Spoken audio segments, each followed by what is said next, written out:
grande amor.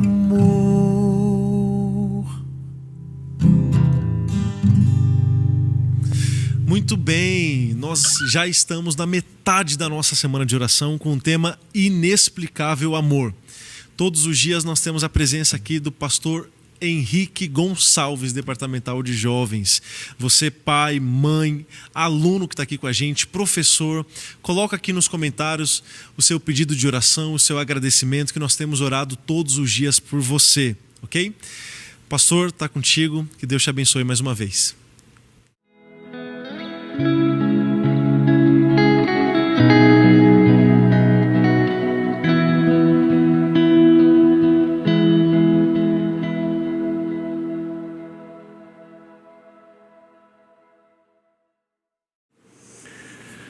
Olá amigos, olá pai, olá mãe, professor, funcionário. Chegamos na metade da nossa semana de oração com o tema Inexplicável Amor. Estamos durante toda essa semana estudando apenas um verso da Bíblia, João 3,16, e eu agradeço a Deus pela oportunidade que temos de estarmos juntos. Independente da distância, independente da separação física que essa pandemia está obrigando a termos nesse momento, estamos unidos. E não é somente pelas câmeras, mas é através da presença de Deus que está aqui comigo e está com você também, onde quer que você esteja. Durante essa semana estamos estudando o verso de João 3,16, e lá diz: porque Deus amou o mundo de tal maneira que deu o seu Filho unigênito, para que todo aquele que nele crer não pereça, mas tenha a vida eterna. No primeiro dia falamos sobre Deus e vimos que é racional e faz sentido acreditar na existência de um Deus que tudo pode, que tudo conhece, um Deus onipresente, um Deus que tem inexplicável amor. No segundo dia, ontem, falamos um pouquinho sobre o amor desse Deus. É um amor mais profundo ainda. É um amor que não tem como a gente mencionar, verbalizar, quantificar, enumerar. É um amor inexplicável. E hoje chegamos à terceira parte desse verso. Porque Deus amou o mundo de tal maneira que deu o seu Filho unigênito. Deus amou o mundo com um amor tão inexplicável que deu o seu Filho por mim e por você também. Eu amo demais a minha esposa e falo isso constantemente para ela. Eu te amo. Agora, imagine se eu falo para minha esposa que eu amo e sei que ela está com uma dificuldade, algum problema e não faço nada. Será que realmente é amor? Imagine você que tem um amigo, uma pessoa da família, e você fala: eu te amo, eu estou contigo e estou fechado com você, mas sabe que ela está com algum tipo de dificuldade ou problema e não faz nada. Será que realmente é amor? Esse texto nos ensina que o amor verdadeiro, ele sempre é acompanhado de uma ação. E Deus amou o mundo de tal maneira que ele agiu. Ele deu o seu Filho unigênito. Na verdade, essa palavra unigênito não é a melhor palavra que representa aquilo que está no texto original, que foi escrito em grego. A palavra no grego é monogenes, unigênito, dá o sentido de único gerado, mas Jesus não foi gerado, sempre foi Deus. A palavra monogenes significa único do seu tipo. E eu quero dizer para você nesse momento que Jesus é único. Entre todos que pisaram na terra, foi o único que foi Deus. E entre todos os seres do céu, foi o único que foi homem. Monogenes, único da sua espécie, e ele veio a esse mundo para nos salvar. Talvez você se pergunte: por que foi necessário Cristo Jesus vir aqui, tomar um corpo humano e morrer em nosso lugar? Quando ele criou o universo, o mundo e a vida humana, ele disse para nós: aproveitem, curtam tudo, isso aqui é para vocês serem felizes, aproveitem cada pedaço. No entanto, se um dia vocês tomarem a decisão errada de se afastarem de mim, de permitirem a ausência da minha presença do seu coração e escolherem aquilo que não deveriam, como consequência, infelizmente, a morte existirá. Eu faço algumas perguntas para você. Quem errou, nós ou Deus? Quem pecou, nós ou Deus? Quem deveria ter a morte eterna, nós ou Deus? Nós. Só haveria uma maneira de não termos essa consequência, a morte eterna. Se um ser completamente puro, perfeito e justo viesse aqui a esse mundo e como um substituto morresse no meu e no seu lugar. Somente Cristo Jesus poderia fazer isso. E Cristo Jesus saiu do céu, do seu trono, tomou a forma humana. Ele se esvaziou, como diz num texto de Filipenses, capítulo 2, versículos 5 a 8. Não deixou de ser Deus, mas tomou a forma humana e veio aqui a esse mundo para me salvar e para salvar você. Mas ele não veio unicamente como um ser humano, o que já seria uma grande humilhação. Ele veio como um ser humano no formato de um bebê. Os bebês, eles são indefesos, são completamente dependentes, frágeis. E foi assim que Jesus veio. Os animais não, né? Alguns animais, eles nascem em poucos dias, eles já estão procurando comida sozinho. Em poucas horas, eles já andam. Um bebê humano, não. Um bebê humano é muito frágil, ele é muito dependente. Deixe um bebê humano um dia sozinho, ele não resiste. Jesus vem como um bebê humano, mas não somente paramos aqui, mas ele vem como um bebê humano numa família extremamente pobre. Você lembra os 3 presentes que os magos levaram? O ouro, o incenso e a mirra, que fizeram uma grande diferença para aquela família que era tão pobre. Uma pergunta surge: Jesus escolheu a família que ele nasceria? É claro que sim. E por que ele escolheu uma família tão pobre, uma família tão humilde, para dizer para mim e para você que quando o assunto é salvação eterna, não importa o sobrenome que você tem, não importa o carro que você chega na escola ou em qualquer outro local, não importa aquilo que você tem na conta do banco, os seus diplomas, a sua propriedade, apenas uma coisa importa: Cristo Jesus. Ele vem a esse mundo de maneira muito humilde. Nasce numa manjedoura, mesma raiz da palavra manjar. O primeiro berço de Jesus era o lugar onde os animais comiam. É claro que Maria deu aquela limpada, ajeitou, mas o primeiro berço de Jesus era o lugar onde os animais comiam. Jesus, ele cresce como menino, ajudava o seu pai na carpintaria, a sua mãe nas atividades de casa, uma vida simples. Ele vai crescendo, ele passa pela adolescência, passou por desafios, por tentações, como eu passo e você também, mas sem um erro sequer. Se ele tivesse cometido apenas um erro, sabe o que teria acontecido? Ele não poderia ser um substituto no meu e no seu lugar. Não haveria salvação para ninguém. Mas ele foi perfeito e foi determinado. Não cometeu um erro, uma falha. E ele foi em direção à cruz. Nós fugimos da morte. Isso é natural para nós, seres humanos. Ele colocou isso na gente, um instinto para fugir da morte. Mas ele foi de encontro à morte, por mim e por você.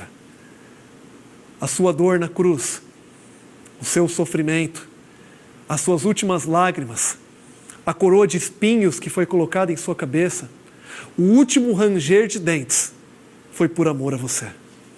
Porque ele preferiu passar o inferno aqui nessa terra do que ir para o céu e não ter você, porque ele te ama com um amor inexplicável. E por isso ele foi até as últimas consequências, entregou a sua vida para que hoje eu e você tivéssemos a oportunidade de termos um substituto. Tivéssemos a oportunidade de termos salvação. Eu quero contar para você a história de 2 jovens chamados Johnny e Bia. Johnny e Bia, eles tinham um relacionamento, eles começaram um namoro e eles então começaram a fazer planos depois de algum tempo para casarem. Eles diziam um para o outro que se amavam muito. Eram jovens, humildes, tinham que trabalhar bastante para conquistar aquilo que precisavam. E eles então colocaram a data do casamento e começaram a trabalhar. Fizeram vários orçamentos. Você sabe que casamento custa um bom dinheiro. Você pai, mãe, funcionário, sabe do que eu estou falando? E você, aluno, um dia vai saber, se assim Deus permitir que você case. Eles começaram então a trabalhar bastante, juntar o dinheiro para que pudessem casar. E depois de passar aquele ano todo, chegou o grande dia, o dia do casamento. A igreja estava linda, muito bem ornamentada. Os músicos estavam posicionados, os melhores que eles poderiam ter contratado. Os convidados, um mais lindo do que o outro, e a cerimônia começa. Johnny, ele entra. Os convidados vão entrando um por um, até que chega o momento mais esperado do casamento, a entrada da Bia. Quando Bia aponta lá no fundo do corredor, Johnny vê Bia de uma maneira tão linda como ele nunca tinha visto. E a cerimônia, ela vai se desenrolando. Sabe, eu faço muitos casamentos e sempre tem alguma coisinha na cerimônia de casamento que foge do plano. Mas aquela foi uma cerimônia perfeita. A música estava linda, os convidados muito lindos, os músicos. A mensagem do pastor foi inspiradora, os votos emocionantes, até que chegou o momento que ele disse: eu vos declaro marido e mulher. Ele ora por eles, eles se beijam e eles começam a sair da igreja, ir para o corredor, e passando todo o corredor eles chegam na porta da igreja. Ali eles iriam cumprimentar os convidados. E eles começam a cumprimentar alguns. No entanto, passam 5, 10 minutos. Um soldado de um carro do exército do país deles, que estava do outro lado da rua, eles haviam achado estranha aquela cena. Um soldado vem até Johnny e fala assim: Johnny, você precisa ir com a gente. Ele falou: o quê? Ele falou: isso mesmo, Johnny, você precisa ir conosco, eu tenho ordens para te levar. Nosso país está entrando em guerra e você tem que servir o país. Johnny falou assim: você não está entendendo. Você está vendo o que acabou de acontecer aqui? Eu acabei de casar. Eu não vou. E ele falou assim: Johnny, eu acho que você não está entendendo. Você vai por bem ou por mal. Nós temos ordens para te levar e nós te levaremos. Passaram alguns minutos que Johnny havia acabado de se casar. E Johnny estava dentro de um carro do exército do seu país, indo para uma concentração, louco, bravo, esbravejando, inconformado com aquela situação. Ele havia acabado de casar e já não estava mais ao lado da sua esposa. Estava indo para a concentração do exército do seu país, uma das concentrações. Chegando lá naquela concentração, ele começou a conversar com alguns colegas que estavam no mesmo local. E Johnny comunicou a um dos colegas que ele iria fugir daquele lugar. Um dos amigos falou: Johnny, eu preciso te dizer uma coisa. Você quer executar esse plano? Execute, mas eu preciso te dizer uma coisa. Se alguém é pego tentando fugir da concentração, é morto em praça central ao meio-dia, quando o sino no alto daquele monte ele toca ao meio-dia, eles fuzilam para servir de lição, para ninguém desonrar o país. Johnny, mesmo sabendo disso, naquela noite ele executa o seu plano. Ele passa a primeira barreira, mas entre a primeira e a segunda barreira, um holofote é colocado sobre Johnny e ele é pego. Para Johnny só restava uma coisa: a morte, a execução no dia seguinte. Imagino que Johnny não dormiu o restante daquela noite, imagino que nenhum de nós dormiríamos. No dia seguinte, faltando por volta de 20 para o meio-dia, eles vão lá, retiram Johnny do local onde ele estava preso e levam para a praça pública. 15 para meio-dia, os soldados chegam. 10 para meio-dia, eles estão ali ajeitando as suas armas. 5 para meio-dia, os 3 soldados que iriam realizar aquele fuzilamento, eles pegam as suas armas. 1 para meio-dia, eles levantam as suas armas. E quando o sino tocasse ao meio-dia, era assim que acontecia, quando o sino tocava, eles atiravam. Só que naquele dia deu meio-dia e o sino não tocou. Meio-dia e 1 e o sino não tocou. Meio-dia e 5 e eles posicionados e o sino não tocou. Meio-dia e 10, meio-dia e 15 e o sino não tocou. E chegou então um dos responsáveis, não sei se era o capitão, o general, e ele falou: "Ei, Johnny, vem aqui. Johnny, você quer saber de uma coisa? Johnny, a gente não sabe o que está acontecendo, a gente não sabe por que esse sino tocou, mas uma coisa eu sei. Johnny, você não presta nem para morrer. A gente não vai gastar nem bala com você, Johnny. Johnny, pega as suas coisas e some daqui. Vai embora daqui porque a gente não quer ver mais a tua cara aqui, Johnny. Johnny, ele pegou rapidamente as suas coisas e ele começou a sair daquela concentração então. E quando saía daquela concentração tinha uma ponte abaulada, um formato circular ao lado daquele monte. E Johnny ele começa então a subir aquela ponte, começa a andar por ela no comecinho da ponte. Quando ele vê do outro lado da ponte, quem? Bia, do outro lado da ponte. Você imagina agora aquela cena de filme. Johnny de um lado, Bia do outro, e Johnny começa a correr então desesperado. Ele chega até Bia então e dá um abraço em Bia. Só que Bia não o abraça. Ele olha para o chão e ele vê aquilo que ele não viu na correria e na emoção. Ele vê 2 poças de sangue no chão. Ele levanta um pouco mais o rosto e ele vê as mãos de Bia. Se é que posso chamar ainda de mãos. Completamente dilaceradas, machucadas, pingando sangue. E Johnny fala: Bia, o que está acontecendo? Bia, são as suas mãos. Bia, o que é isso? E ela falou assim: Johnny, eu te amo muito. Eu te amo com um amor inexplicável. Talvez você nunca compreenda o tamanho do meu amor por você. Johnny, eu fiquei sabendo que você seria executado ao meio-dia quando aquele sino tocasse. E então, Johnny, eu subi até o alto daquele monte e fui ao lado daquele sino. E Johnny, porque eu não consigo imaginar a minha vida sem você, porque eu te amo demais, porque eu quero viver com você para sempre, Johnny. Quando o sino foi tocar ao meio-dia, eu coloquei as minhas 2 mãos entre os sinos para que ele não tocasse. E é por isso que as minhas mãos estão assim. E ele falou: Bia, mas como é que a gente vai fazer?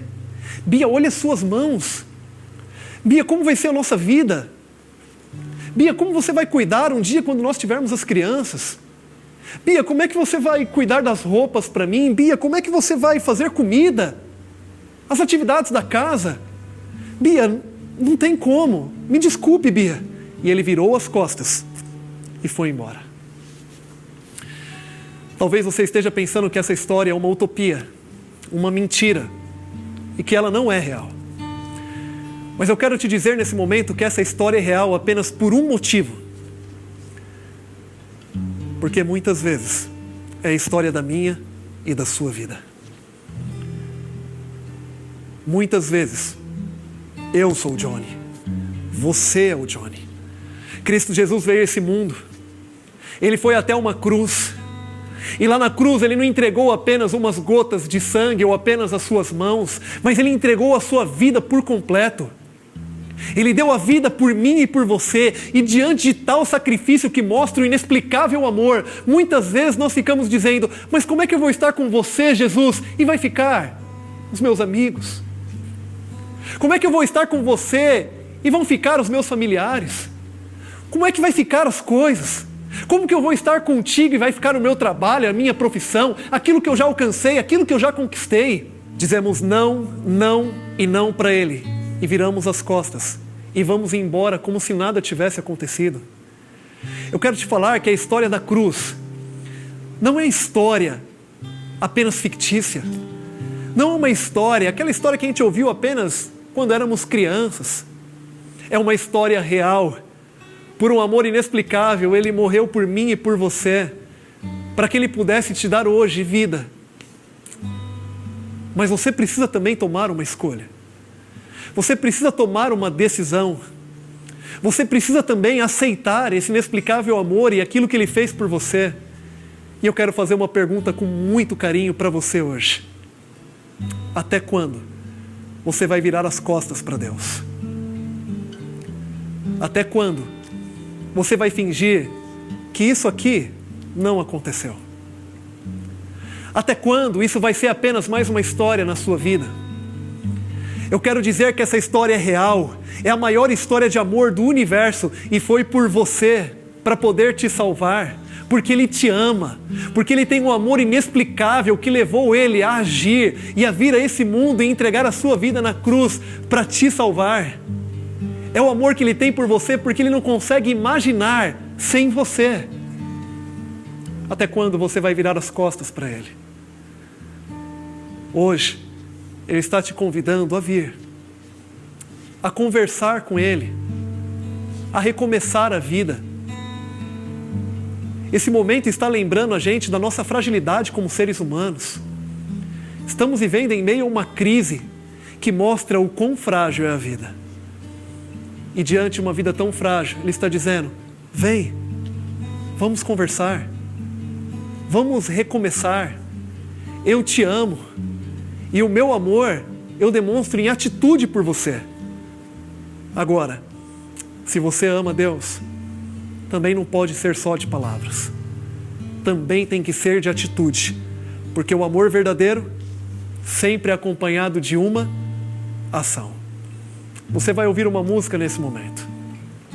E se você decide hoje não virar mais as costas para aquilo que Ele fez por você, eu convido você em oração, mais uma vez, falar isso para Ele, porque Ele está te dizendo: vem, vamos conversar.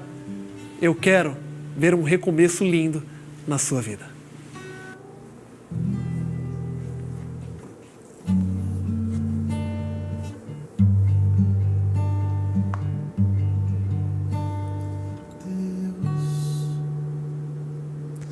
Ouça minha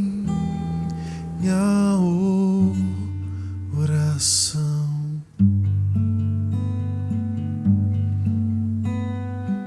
de um quebrantado coração. Vem, vamos juntos conversar.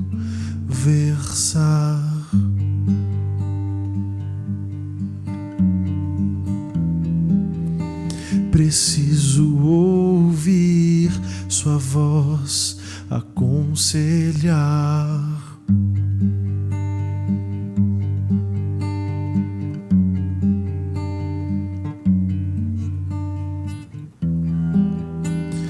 Do seu perdão para recomeçar.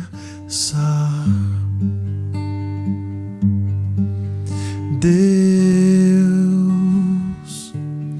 atende o meu clamor e traz a paz pra minha vida.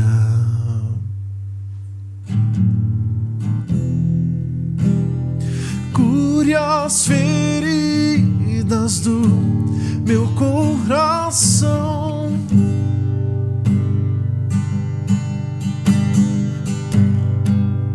Ouça a minha oração, a minha petição.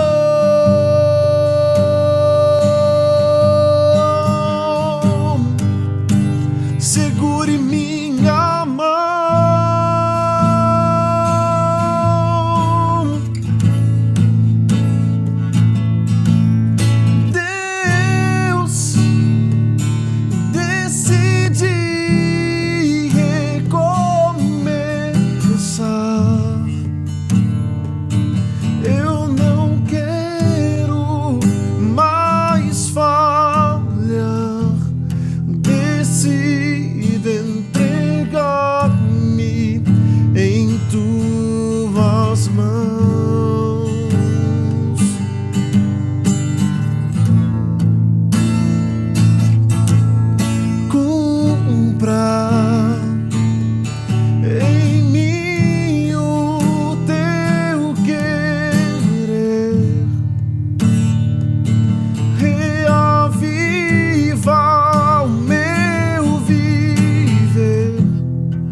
e a oração. Deus está ouvindo a sua oração nesse momento. Talvez você pense, eu não sei nem orar. Ele está te ouvindo. Porque Deus amou o mundo de tal maneira que deu o seu Filho unigênito. Por amor, Ele veio aqui a esse mundo. Se Ele entregou a sua própria vida por você, o que Ele não poderia fazer para te ajudar? Ele quer te curar, Ele quer me curar, Ele quer ajudar você, Ele quer participar de um novo recomeço, Ele quer dar aquela paz que muitas vezes falta. Ele veio aqui e morreu por nós nessa cruz, para que pudesse dar vida e vida em abundância. Como está a sua vida? Você vive uma vida em abundância? Você tem paz? Você tem a verdadeira alegria? Você está realizado com a vida que você tem? Só existe uma maneira de termos verdadeiramente vida, que é em Cristo Jesus. Nunca vire as costas para Ele, porque Ele te ama. E Ele te procura, como está te procurando nesse momento, porque Ele quer te ajudar. Ele quer pegar na sua mão e falar: vamos juntos, que eu te ajudo. Essa é a sua decisão? Feche seus olhos, vamos falar com Deus. Senhor, te agradecemos por seu inexplicável amor, que um dia levou Cristo Jesus a entregar a sua vida na cruz do Calvário. Te agradecemos porque o seu amor não foi apenas de palavras, mas tomou a atitude mais linda, que foi de entregar a vida por cada um de nós. Hoje, estamos aqui e queremos dizer para o Senhor que não iremos virar as costas para Ti, mas queremos seguir junto contigo. Cura cada ferida, Senhor, de cada aluno, de cada pai, de cada funcionário, professor. Coloca a paz em nosso coração que muitas vezes não temos. Coloque a alegria que está faltando aqui dentro e nos dê a verdadeira vida, uma vida em abundância, porque temos o Senhor em nosso coração. Nos abençoe, fica conosco. Pedimos em nome de Jesus. Amém. Que Deus te abençoe. E lembre-se, durante todo esse dia, Ele te ama muito. E se Ele deu a vida por você, não existe nada que Ele não possa fazer para te ajudar. Até amanhã.